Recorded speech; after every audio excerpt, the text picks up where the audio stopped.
Dear students, good afternoon. Myself Dr. Ashish Garg, Associate Professor in Chemistry, SET, RN Ruia, Government College, Ramgarh Shekhawati, district Sikar, Rajasthan. बच्चों, BSc part first में हमने topic start किया हुआ है covalent bonds, और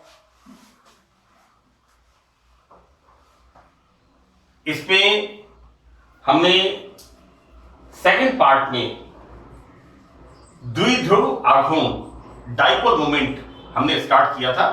और जैसा मैंने आपको बताया कि जब दो परमाणुओं की विद्युत ऋणता में अंतर होता है, अर्थात असमान विद्युत ऋणता वाले परमाणु जब सहसंयोजक बंध बनाते हैं तो उनमें जो बंध युग्म होता है, बॉन्ड पेयर या सहभाजित इलेक्ट्रॉन युग्म, वो उस परमाणु की तरफ विस्थापित हो जाता है जिसकी विद्युत ऋणता अधिक होती है, और इस प्रकार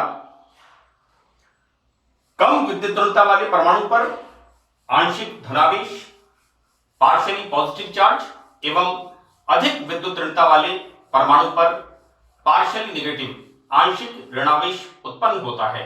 तो बच्चों, यहां पर हमने पिछले टर्म पर हमने पढ़ा था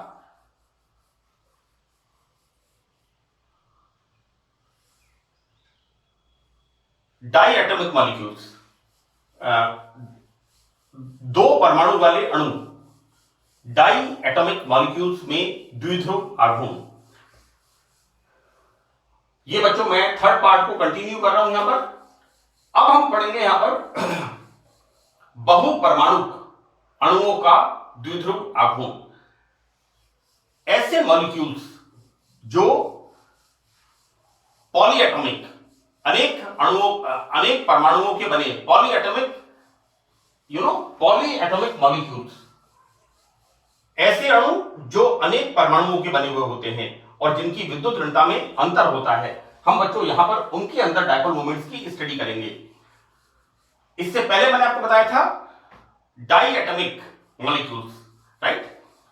बच्चों, यहां पर ऐसे यौगिक जो एक से अधिक परमाणुओं से बने हुए होते हैं, यहां पर हम क्या देखते हैं कि ऐसे अनेक यौगिक हैं जिनमें सहसंयोजक बंध ध्रुवित हैं, परंतु डाइपोल मोमेंट का मान 0 होता है, राइट। मैंने बच्चों इससे पहले भी आपको बताया था कि यहां पर एग्जांपल है CO2, कार्बन डाइऑक्साइड, इसका होता है linear structure.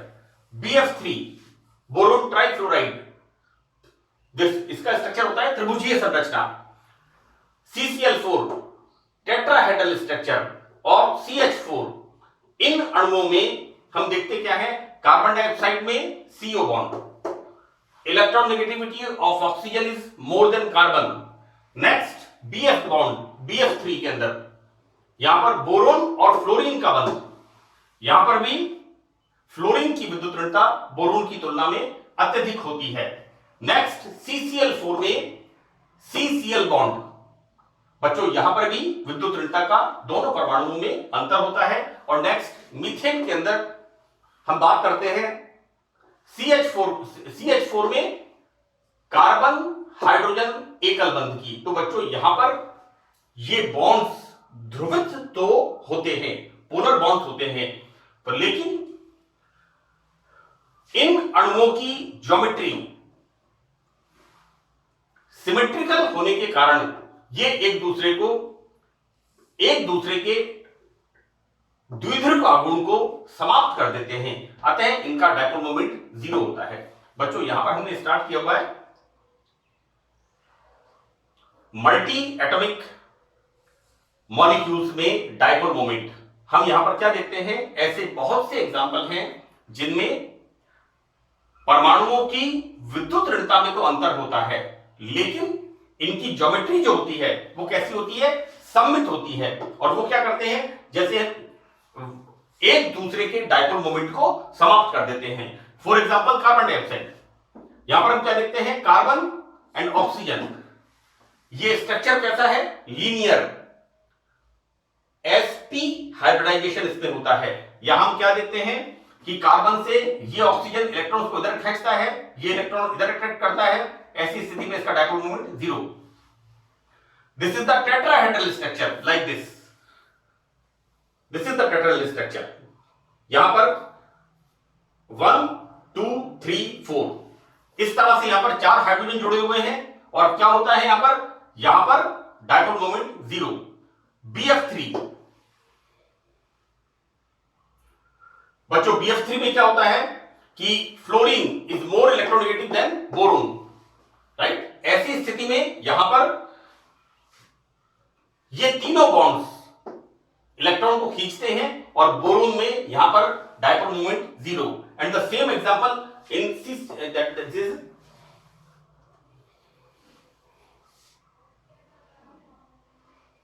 CCl4 carbon tetrachloride. तो बच्चों यहां पर हम क्या देखते हैं, मल्टी एटॉमिक मॉलिक्यूल्स। यहां पर एक से ज्यादा परमाणु होते हैं अणुओं में।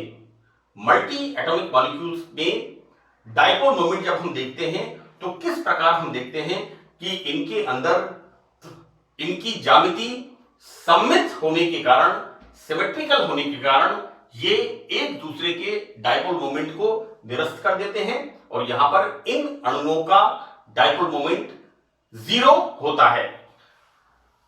बच्चों और एग्जांपल इसके हैं PCl5, PF5 phosphorus pentafluoride, SF6 this is the टेट्रासाइनोनिकल सेकंड। ये जो आयन होता है इसके अंदर स्ट्रक्चर होता है वर्ग समतलीय, स्क्वायर प्लेनर स्ट्रक्चर। तो यहां पर क्या होता है कि निकल के चारों तरफ जो साइनाइड होते हैं वो यहां पर एक दूसरे के डायपोल मोमेंट को कैंसिल कर देते हैं। इसी तरह से बेंजीन, ये सब क्या है, नॉन पोलर कंपाउंड्स, अध्रुवीय यौगिक होते हैं।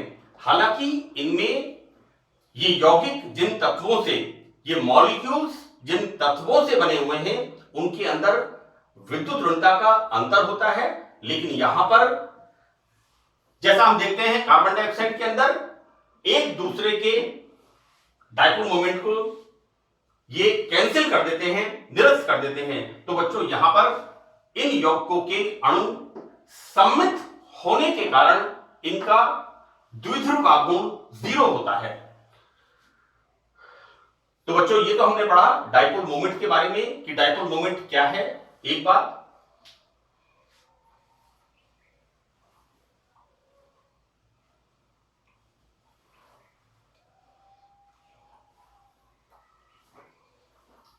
एक तो हमने ये देखा कि डायपोल मोमेंट क्या है, दूसरा हमने देखा डाई एटॉमिक मॉलिक्यूल्स के अंदर हम डायपोल मोमेंट किस तरह से अध्ययन करते हैं। इस सत्र में हमने देखा बहु परमाणुक अणुओं में, मल्टी एटॉमिक मॉलिक्यूल्स में डायपोल मोमेंट हम किस तरह से यहां पर अध्ययन करते हैं। बच्चों यहां पर है डायपोल मोमेंट के अनुप्रयोग, एप्लीकेशंस ऑफ डायपोल मोमेंट। तो बच्चों यहां पर सबसे इंपॉर्टेंट देखिए, आयनिक बॉन्ड में मैंने आपको फाइजेंस रूल बताया था, फाइजेंस रूल। और फाइजेंस रूल क्या होता है, आयनिक बॉन्ड में सहसंयोजक गुणों को समझाता है कि आयनिक कंपाउंड में कितना कोवेलेंट कैरेक्टर्स हैं, और वो डिपेंड किस पर करता है कि कोई धनायन, सामान्यतः हम क्या कहते हैं, छोटा धनायन बड़े ऋणायन को कितना विकृत करता है, उसकी आकृति को कितना बिगाड़ देता है, इस बात पर डिपेंड करता है वहां पर आयनिक यौगिकों में सहसंयोजक गुणों का आना। बच्चों पहला इसके अंदर है, यहां पर हम क्या देख रहे हैं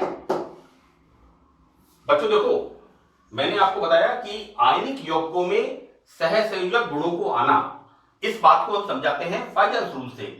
लेकिन यहां पर बॉन्ड कैसे हैं, कोवेलेंट, राइट। अब कोवेलेंट बॉन्ड में कितना परसेंट आयनिक कैरेक्टर होते हैं ड्यू टू पोलैरिटी, राइट। यहां पर जो हम कहते हैं कि पार्शियल धनावेश और पार्शियल ऋणावेश, तो इसके कारण कितने परसेंट कोवेलेंट बॉन्ड के अंदर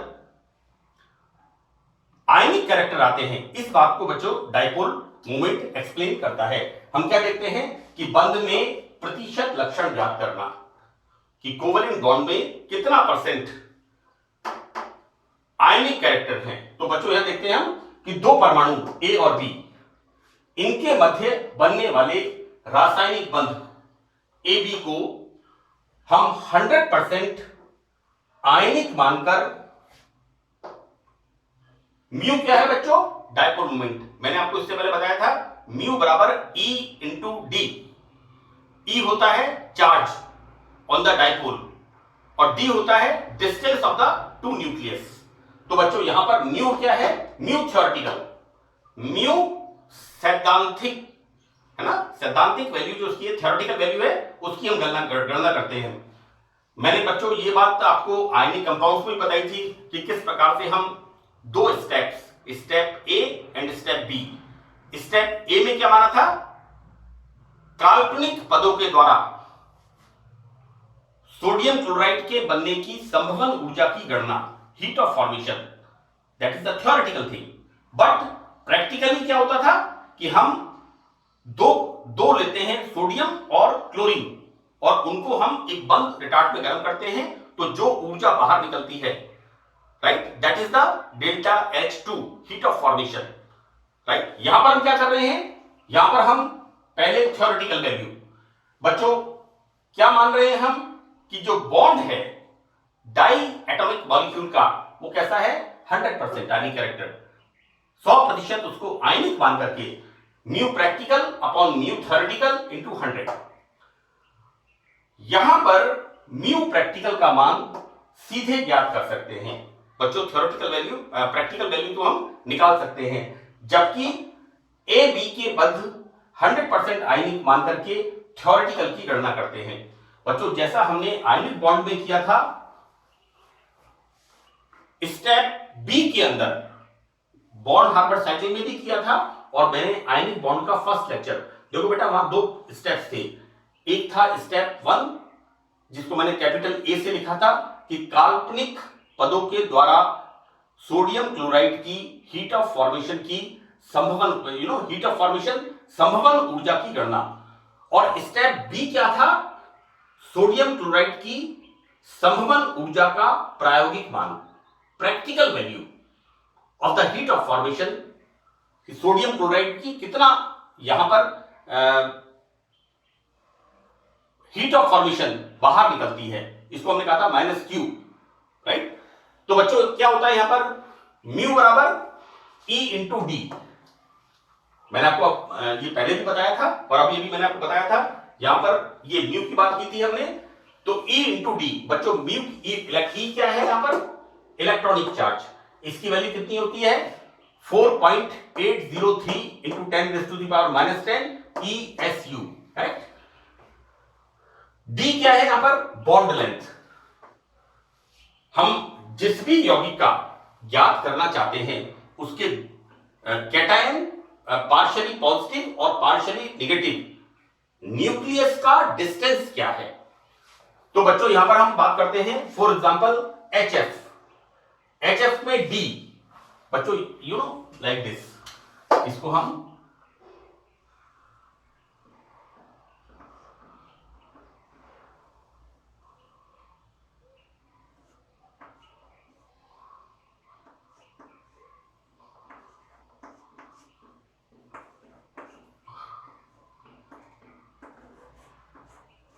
ये बच्चों डी है, दिस इज द डी, यहां पर दिस इज HF, ये H है, ये F है, और इनके बीच का डिस्टेंस, दोनों न्यूक्लियस के बीच का distance, this is the D. D बराबर 0.92 एंगस्ट्रॉम। बच्चों म्यू थ्योरेटिकल में क्या होता है, ई की वैल्यू रखते हैं हम, और यहां पर एंगस्ट्रॉम 10⁻⁻8, ये कितना है हमारे पास, डी 0.92। तो बच्चों यहां पर म्यू थ्योरेटिकल की वैल्यू कितनी आती है, 4. Mu theoretical. बच्चों देखिए प्रैक्टिकल वैल्यू हम याद कर सकते हैं, और ये हमने गणना किसकी की है, HF में सैद्धांतिक डाइपोल मोमेंट की, दैट इज 4.41 डेबाई। अब बच्चों होता क्या है यहां पर, HF के डाइपोल मोमेंट की प्रैक्टिकल वैल्यू, ये होती है बच्चों इसकी प्रैक्टिकल वैल्यू। जैसा मैंने आपको कहा कि हम प्रयोगों के द्वारा HF के डाइपोल मोमेंट की गणना कर सकते हैं। अब हम देखते हैं बच्चों यहां पर percentage ionic character, see this is the formula. Percentage ionic character ये होता है बच्चों mu practical upon mu theoretical into 100। तो बच्चों यहां पर प्रैक्टिकल वैल्यू कितनी है, this is the 1.98 Debye and this is the mu theoretical that is 4.41 Debye into 100। बच्चों यहां पर परसेंटेज आयनिक कैरेक्टर जब हम निकालते हैं तो HF में आयनिक गुण कितने होते हैं, 44.89। मैंने इस बात को बताया है कि हाइड्रोजन की तुलना में फ्लोरीन की विद्युत ऋणता बहुत ज्यादा होती है और इनके बीच में जो बॉन्ड पेयर होता है, सहभाजित इलेक्ट्रॉन युग्म होता है, वो थोड़ा सा फ्लोरीन की तरफ सरक जाता है। और ये जो हम अभी तक कह रहे थे कि HF में पार्शियली पॉजिटिव और पार्शियली नेगेटिव, आंशिक धनावेश और आंशिक ऋणावेश जो आता है, तो बच्चों इसका आयनिक कैरेक्टर का परसेंटेज कितना है, 44.89। This is the percentage. ये बड़ा इंपॉर्टेंट फार्मूला है कि पॉलिंग ने हाइड्रोजन हैलाइडों की, हम बात करें HF, HCl, HBr और HI, तो हाइड्रोजन हैलाइडों में परमाणुओं की विद्युत ऋणात्मकता का अंतर, this is the delta x. यहां पर हम क्या करेंगे बच्चों, इसके सपोज HF की बात करेंगे तो हाइड्रोजन की विद्युत ऋणता और फ्लोरीन की विद्युत ऋणता, this is the delta X. तो बच्चों यहां पर एक फॉर्मूला दिया पॉलिंग ने कि हम हाइड्रोजन हैलाइड्स की विद्युत ऋणता का अंतर डेल्टा एक्स और परसेंटेज आयनिक कैरेक्टर P के मध्य एक संबंध, this is the percentage ionic character, जैसे हमने यहां पर निकाला। यहां पर तो हमने कैसे निकाला, percentage ionic character mu practical upon mu theoretical into 100, mu practical upon mu theoretical into 100, इस प्रकार से हमने निकाला यहां पर आयनिक कैरेक्टर। लेकिन पॉलिंग ने एक फॉर्मूला और दिया, उसके अंदर उसने बताया कि दो परमाणुओं में जो इलेक्ट्रॉन नेगेटिविटी का डिफरेंस होता है डेल्टा एक्स, उसको बेस मान करके हम यहां पर आयनिक कैरेक्टर P याद कर सकते हैं। तो उसने बताया कि P बराबर 16 into delta x plus 3.5 into delta x का स्क्वायर। तो दिस इज द फॉर्मूला। हम इस सूत्र से भी ध्रुवीय सहसंयोजक यौगिकों में परसेंटेज आयनिक कैरेक्टर ज्ञात कर सकते हैं। अब बच्चों यहां पर हम देखते हैं सेकंड पॉइंट। पहला हमारा था यहां पर बंध में प्रतिशत लक्षण ज्ञात करना, this is the second point.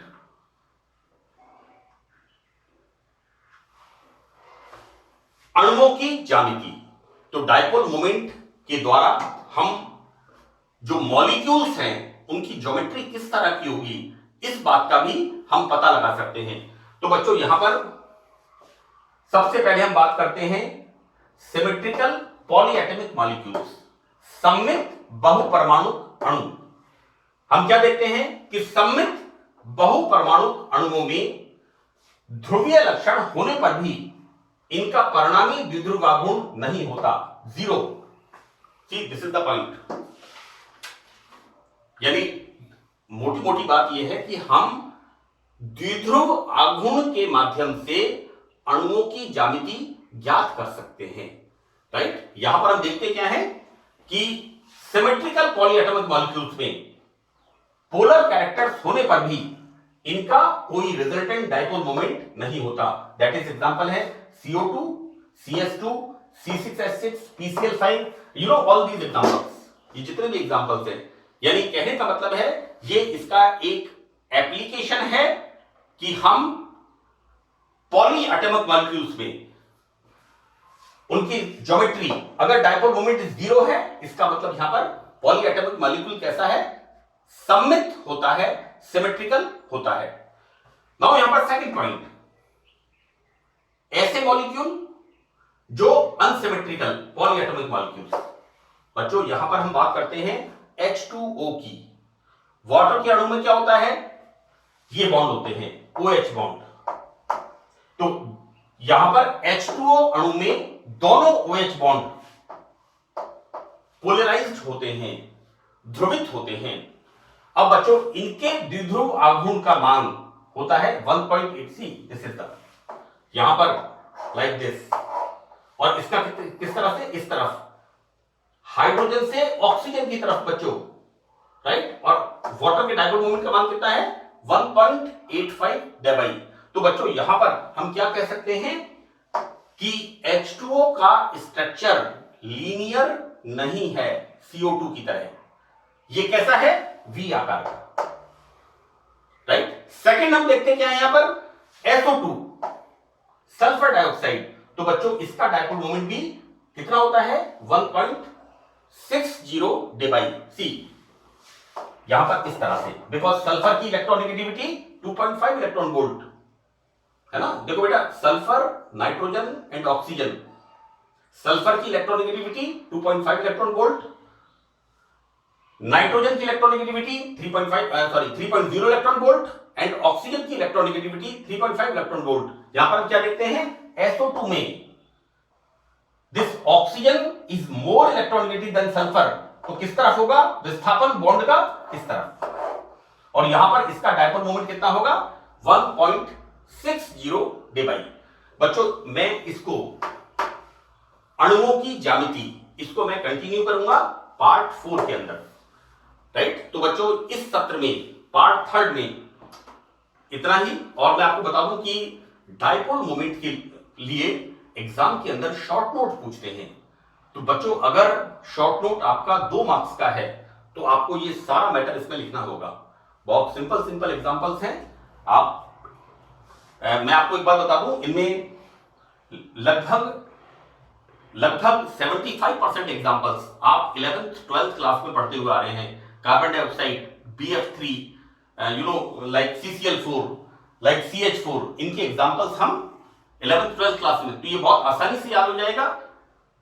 एक इंपॉर्टेंट चीज ये है कि परीक्षा में आपका मैटर, क्वेश्चन का आंसर सिस्टमैटिक लिखा हुआ होना चाहिए। बच्चों मैंने आपको बार बार कहा है, पहली चीज है कि आपको आना चाहिए, आपको नॉलेज होनी चाहिए, और दूसरी बात, जो आपको नॉलेज है उसका प्रेजेंटेशन वो आपका प्रॉपर होना चाहिए। उसके बाद मैं समझता हूं कि मार्किंग में आपको कोई दिक्कत नहीं होगी।